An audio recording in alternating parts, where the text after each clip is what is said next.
So in this video we will learn about a straight line, a third straight line that passes through intersection of the point of intersection of two other lines. So given two other lines, so they might intersect at a point. How do you find a straight line, another straight line, a third one that passes through the point of intersection? So without finding the point of intersection, we can directly represent this third line. So this is a very important theorem. මේක අපි ආයෙත් ගන්නවා circle වලට අදිත් මේ විදිහටම. So we are going to use a parametric representation, parametric form, right? Parameter to represent this. Okay. Suppose we have two straight lines, L1 equals 0, L2 equals 0, and it goes through this point alpha beta. Suppose L1 equals this ax plus by plus c equals 0. Then L2 line lx plus let's call it a1 b1 c1, then a2x plus b2y plus c2 equals 0. Right. So this is a theorem. If L1 and L2 are given, then the line equation of the line passing through alpha beta is L1 plus lambda times L2 equals 0. Or L2 plus lambda or some else, let's call it gamma L1 equals 0. Right? So where lambda comma gamma are real numbers. Make them a third function. So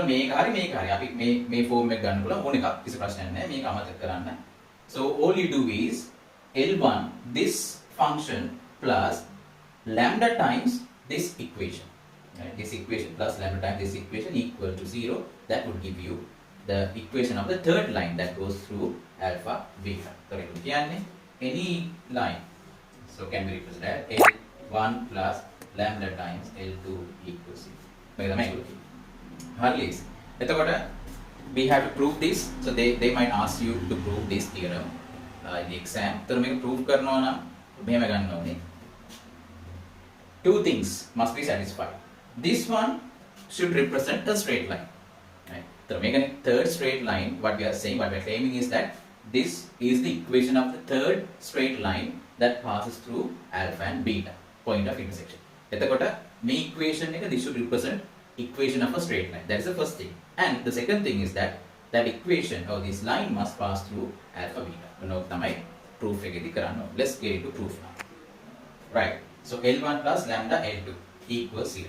Let's see whether this represents the equation of a straight line. So let me put these values a1x plus b1y plus c1 plus lambda times a2x plus b2y plus c2 equals 0. Right. So then I combine similar terms. So a1 plus lambda a2 times x plus b1 plus lambda b2 y plus c1 plus lambda c2 equals 0. Now this could be another number.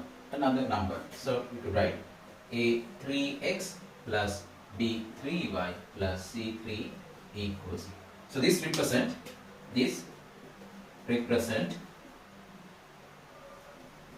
a straight line. Right. Why? Because it's not straight line, because it has the standard form of a straight line. So next thing is to show that this straight line passes through alpha beta. Right. So if alpha and beta is a point of intersection, then alpha beta must satisfy this equation. This gives us a1 alpha plus b1 beta plus c1 equals 0. That means whenever you see this expression, then you can replace it by 0. Then a2 alpha plus b2 beta plus c2 equals 0. This means whenever you see this expression, this can be replaced by 0. That's the other thing. Right. Let's see what this means. L1 plus lambda times L2 equals 0. Let's see. If alpha beta is a point of intersection and this line passes through alpha and beta, then alpha beta must satisfy this equation. That means if you substitute for x and y on the left hand side, it must be equal to 0. Right. So what do you mean? So L1 plus lambda L2 means A1x plus B1y, C1 lambda A2x plus B2y plus C2. Then alpha beta should be satisfied. Alpha B1 beta plus C1. Then lambda times A2 alpha plus B2 beta plus C2. Now you see that this is this. So should be 0 plus lambda. This is this equation times 0. So 0 plus 0 times 0. This is obviously 0. The answer is 0. This means L1 plus lambda L2 passes through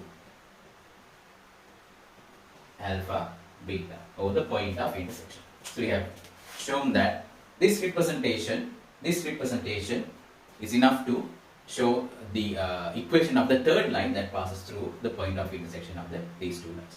Okay, so you can expect questions from this. So basically there are three types. So let's get into that now. So we'll be looking at this theorem. So when you change this lambda can take any value. What happens is that this line rotates. Right? This line rotates. Okay. So we can define any line in a certain direction by changing this lambda value. So basically there are three types of possibilities that might come up in the exam, right? So we'll look into those three types of possibilities now. Right. So we'll study them case by case. Case 1. Now you have two lines that would intersect, and you can represent the third line that goes through the point of intersection, right? Using this equation. Okay. Now, possibility 1. When this third line, now I told you guys that when you change this lambda, this line will rotate. Right? So if you change this lambda, the line will point in certain directions. When the third line goes through another point, now they are giving you a condition, right? So it can be any general line. This line must go through a point in space. How do you deal with it? Through a point, let's say alpha and beta. Suppose this is a line and there's a point alpha. No, let's not take alpha beta. Let's say x naught, y naught. If this is the case, there's only one lambda value which will satisfy this condition. That means the line has to pass through the point of intersection and it has to pass through this point. So there will be only one line that would represent these conditions. So what do you do? If the line passes through this point, then this line here must satisfy, this point must satisfy this equation, right? So that is the argument here, right? So let's take line 1 to have this equation and line 2 to have this equation, and this line would represent any line that passes through the point of intersection. So x naught, y naught must be included in this line of equation. So it should satisfy this equation here. So let's instead of L1, you write this by substituting for x and y. So we get x1, a1 x naught, b1 y naught plus c1 plus lambda times a2 x naught plus b2 y naught plus c2 equals 0. Now this would be a number. This is just a number. And this is also a number. So we can find a value for lambda. So when you find a value for lambda, you get b1 y naught plus c1 divided by, right. So here you get a value for lambda. Now when you substitute this value in this here, then you get the equation of a line that passes through this point. So since it's going to get bigger, I'm not going to do that here. So let's look at an example from this. Let's look at this example. We have a parallelogram here, ABCD parallelogram.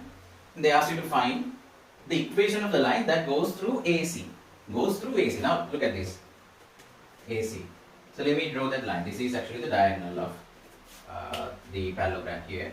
And they have represented equation of the lines that passes through AB and AD like this. 2x plus y minus 1 equals 0 and minus x plus 1 minus x plus y plus 1 equals 0. Right. Then this line passes through the point of intersection. So there are two things that you can do. So one thing is that you can use this theorem, or they just want the equation of the line AC. In that case, you can solve these two lines and find the point of intersection. and then you have the point of C there and point of A. Now you have determined. So using these 2 points, then you can find the equation of the line. So that's the hard way. The easiest way is to use this theorem, right? So let me show you how to use theorem. So I can write any line passes through A can be written as anyway. So 2x plus y minus 1 plus lambda times this minus x plus y plus 1 equals 0. Right. So since it should pass through 1 comma 1, it should satisfy this 1 comma 1 should satisfy this equation. So 2 into 1 plus 1 minus 1 plus lambda minus 1 plus 1 plus 1 equals 0. Then what is the lambda? So here 2, then it becomes minus 2, then divided by 1, the answer is minus 2. Right. Now we can substitute this value here and find the equation of the line. So therefore, lambda equal minus 2, 2x plus y minus 1, minus 2 times minus x plus y plus 1 equal 0. So what do you get? 2x, then you get plus 2x, so that gives you 4x. Y, then you have minus 2y, so minus y, minus 1, minus 2, that gives you minus 3 equals 0. This is the line that passes through AC. So 4x minus y minus 3 equals 0. See how easy this is. So ඔයගලන්ට අර ක්‍රමයට යන්නත් පුළුවන්. මේක අමතක වුණා. හැබැයි මේක අමතක කරන්න එපා. මේ තියරි ඔයගලන්ට දීලා තියෙන්නේ ලේසි වෙන්න ගන්න. හරිද? ඒ හින්දා අමතක කරන්න එපා. කරගෙන යන්න. So let's look into the second case under this. Right. Case 2. When this third line, the third line that passes through the point of intersection of these two lines is parallel to another line. So they say that this line must be parallel to another line. So there's only one possibility in that case, which means there will be a corresponding unique lambda value which would make this true, right? Suppose we have these two lines and there's another line, right? So there's another line and they say that the line that goes through this point is parallel to this. So our line should be parallel to this. So L1 plus lambda times L2 equals 0, a parallel line. So what should be the condition? If these two lines are parallel, then the gradients are equal. Suppose the gradient of this line is m, then the gradient of this line is also m. So that should be the condition. Okay. So let's look at an example where we can use this theorem. Right. So look at this example. Find the equation of the line goes through AD. Now ABCD in this case also is a parallelogram, right? So what are the lines given? AB line is given, AC, which is the diagonal line is given, and another line, a side of a parallelogram is given. Right? Now we know that these two lines are parallel, which means the gradient of this line must be the same for the gradient of this line that goes through DC. Similarly, these two lines are parallel. BC and AD are parallel, so their gradient must be the same. So they ask you to find the line that goes through AD. So we can write any line. So AD also goes through the point of intersection of these two lines. So any line goes through A can be represented as this 2x plus y minus 1 plus lambda times this guy 4x minus y minus 3 equals 0. Okay.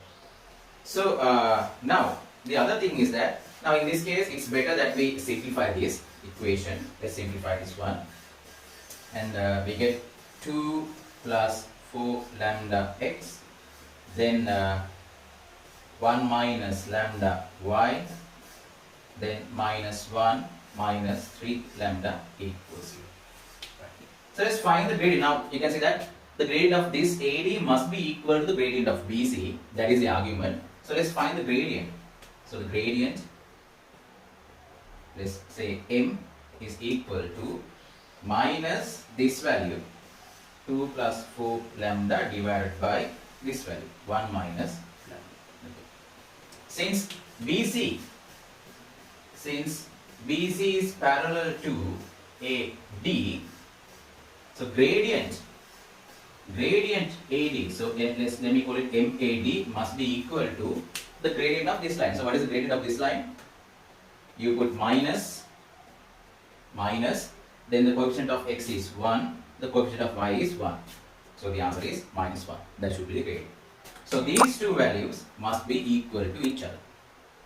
Okay, therefore minus 1 must be equal to minus 2 plus 4 lambda divided by 1 minus lambda. Let's solve for lambda. Right, so when you solve for lambda, you get lambda equals minus 1 over 5. Right, so for this particular lambda value, this line would definitely pass through AD, because AD is parallel to this line. So this would imply we can substitute this value for this line here. So we get take 2.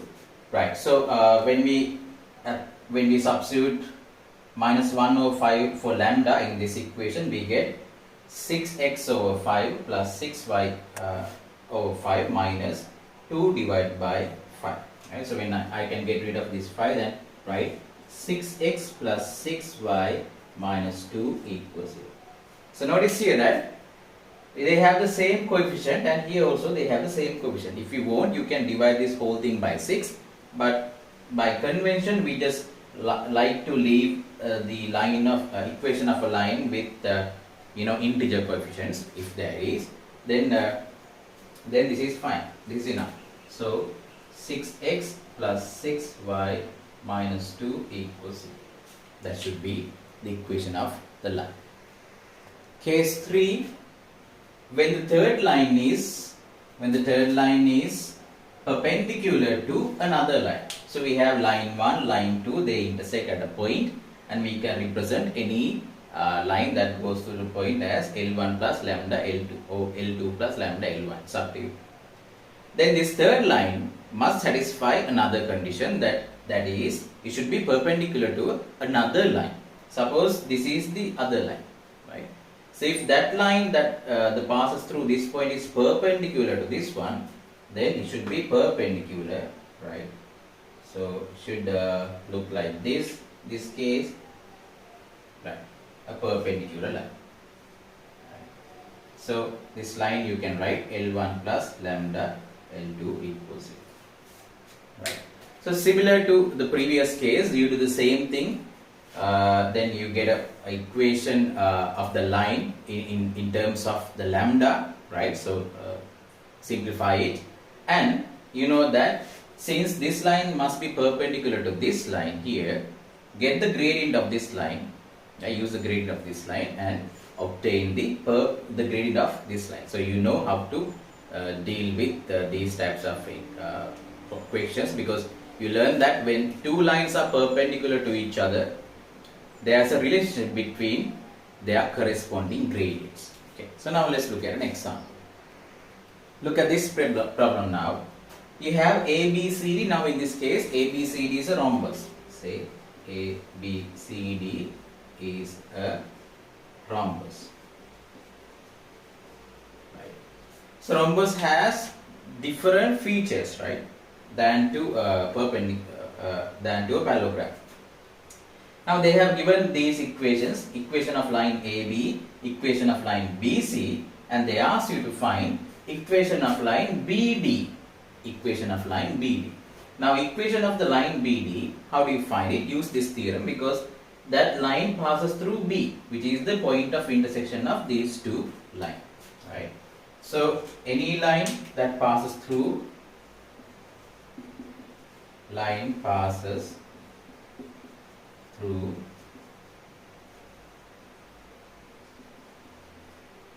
B can be written as x plus y minus 1 plus මේ බිඳුව ලියන්නේ නැහැ මෙතන.